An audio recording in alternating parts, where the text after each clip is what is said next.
Hello friends, मेरा नाम है रविंदर कुमार और आप देख रहे हैं मेरा YouTube channel R S help में आपका स्वागत है। तो आज हम लोग माता शेरावाली का सुमिरन कैसे बजता है ये चीज़ आज लोग सीखेंगे। एक फ्रेंड्स का कमेंट था कि सुमिरन जो है कैसे होगा, उसका नोट्स जो है वो बताया जाए। गाना का बोल है, सुमिरन में हो जा ना सहैया शेरावाली मैया। तो पहले हम लोग म्यूजिक से देखते हैं, उसके बाद मैं आप लोग को स्लो में स्टेप बाय स्टेप बताऊंगा ताकि आप लोग को बजाने में कोई दिक्कत ना होगी। तो ये कर दिया हमने म्यूजिक स्टार्ट और गाना जो है यहाँ से चालू होगा। सही है। सुमिरन में हो खाना सहैया शेरावाली मैया, ए हो शेरावाली मैया, ए हो जोतवाली मैया, ए हो शेरावाली मैया, ए हो जोतवाली मैया। सुमिरन में हो जाना सहैया शेरावाली मैया, सुमिरन में हो जाना सहैया शेरावाली मैया। तोहरे ही नामवा के होता जगराता मैया, होता जगराता मैया, होता जगराता मैया। सुमिरन में हो खाना सहैया ए देवी मैया, माई बेटा के होला तू नाता, हमरो के बना दो तू गवैया ए चंडी मैया। सुमिरन में हो खाना सहैया ए देवी मैया,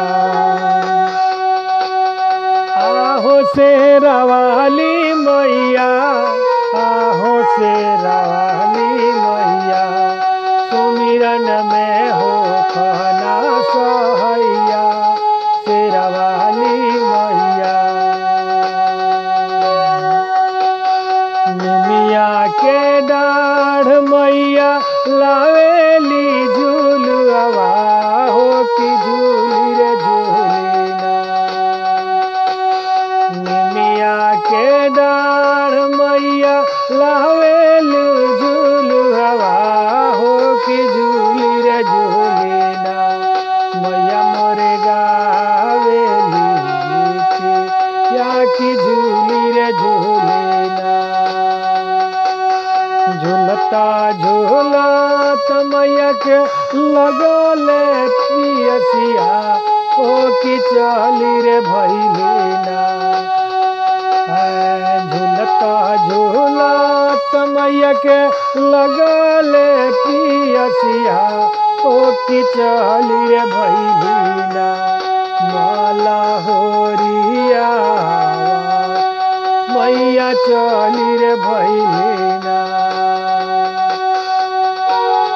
सुमिरन में हो खाना सहैया ए देवी मैया, ए हो शेरावाली मैया, ए हो जोतवाली मैया।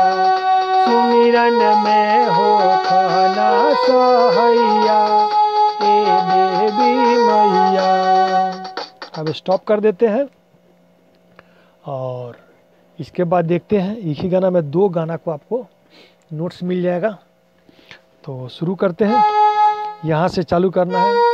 सुमिरन में हो खाना सहैया, है ना। देखिए, सुमिरन में हो खाना सहैया ए देवी मैया।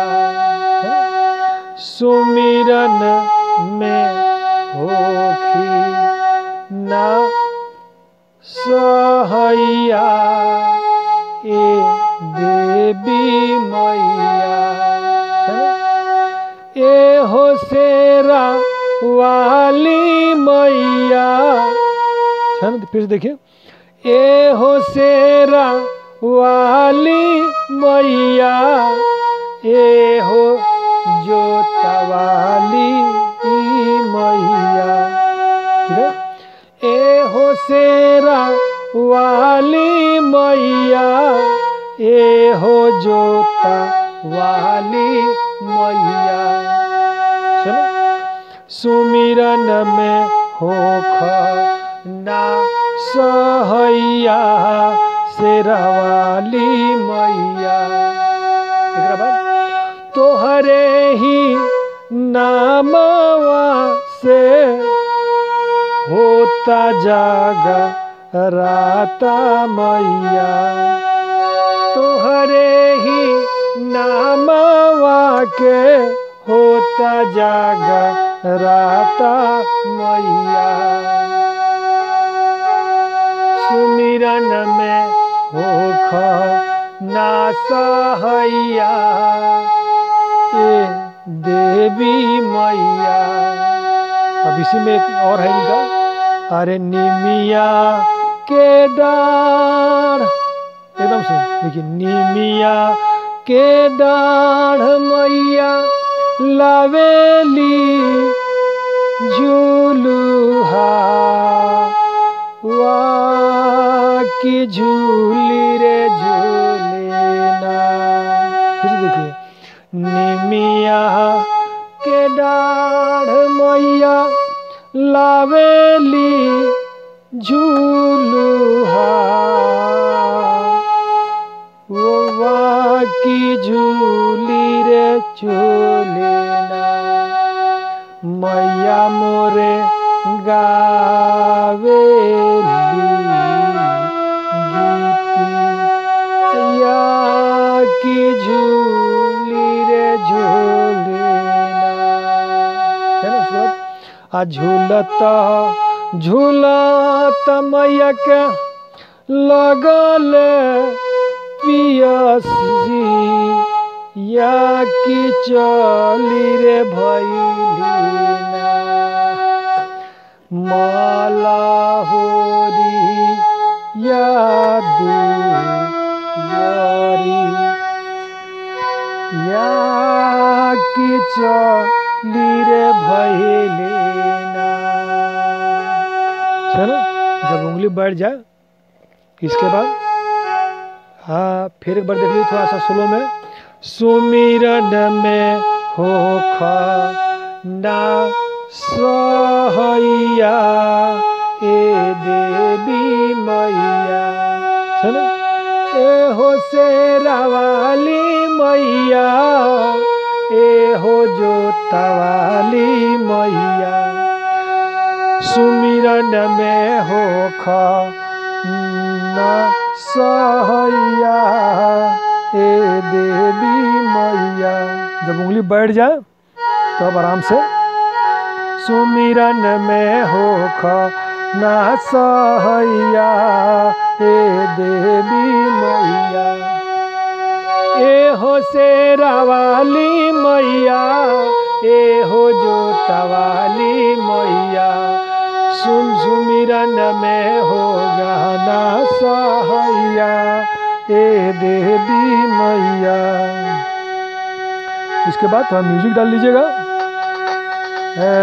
सुमिरन में होख ना सहैया ए देवी मैया, ए हो शेरा वाली मैया, ए हो जोता वाली मैया, सुमिरन में होख ना सहैया ए देवी मैया, निमिया के डाढ़ मैया लावेली झूलू हवा हो की झूली रे झूलीना,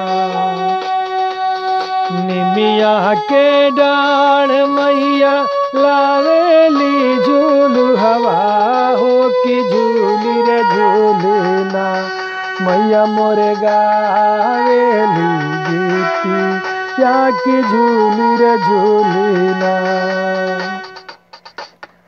तो फ्रेंड्स, ये वीडियो कैसा लगा आप लोग को? यदि अच्छा लगा तो लाइक कीजिए, सब्सक्राइब कीजिए, और किसी गाना का नोट्स चाहिए तो कमेंट्स बॉक्स में ज़रूर दें। और मेरे चैनल पे यदि आप नए हैं तो सब्सक्राइब करके बेल का घंटी ज़रूर दबा दें, ताकि मेरा कोई भी वीडियो का नोटिफिकेशन सबसे पहले आपके पास पहुंचे। तो चलिए मिलते हैं नेक्स्ट वीडियो में। Thank for watching friends.